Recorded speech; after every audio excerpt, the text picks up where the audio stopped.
जरात गेलेलो वासरू आणायला, काय झालं? अरे वासरू आणा गेलो होतो, आपल्या गावचं राजू शेठ घेऊन गेलो होतो, शंकरराव घेऊन गेलो होतो, घोडे व्यापारी साहिल शेठ घेऊन गेलो होतो, सगळी तज्ज्ञ मंडळी घेऊन गेलो होतो.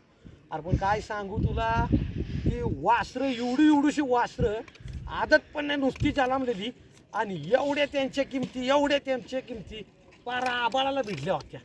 आता कसं वासरू घ्यायचं? किमती होती एवढी? अरे 5 लाख 10 लाख कोण 50 लाख काय कळा ना. विचारलं तर म्हणतात ह्यो हिंद केसरी बाईलाचं वासरू आहे. आता म्हणलो हिंद केसरी म्हणजे जालामल्या डायरेक्ट उडी टाकून हिंद केसरी होतंय काय? लय वांगाळ काम झाले सगळं, किमती गगनाला भिडल्यात. कसं काय करायचं काय कळा ना मला, पण आता काहीतरी केलंच पाहिजे. पहिल्यांदा केसरी बनायचं कसं स्वप्न व्हायचं?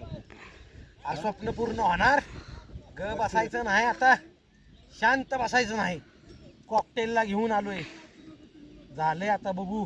आपले टायगर पण एक कॉकटेल पण आहे. माझं बोलणं झालंय आपले पंढरपूर सांगोल्याचे मोरे साहेब आहेत. आपले मोरे साहेब मला म्हणले कधी पण या, कधी पण घेऊन जा.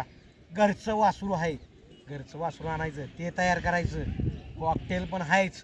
कॉकटेलच्या मार्गदर्शनाखाली यंदाचं पुसेगाव, येणारं कासेगाव, आणि फेब्रुवारीमधलं पैलवान आपले चंद्रहारदादा पाटील यांचं मैदान आपणच मारायचं. यंदा गप असायला सुट्टी द्यायची नाही, सगळ्यांनी यायचं. गावातली सगळी पोरं तिथं आली पाहिजे. ही सगळी गोडवली सगळी आमची तिथे. गोडवली बिडवली, इकडे भिलार सगळं खालच्या साईडला रांजणी बिंजणी सगळे कार्यकर्ते आपले बोलवायचे.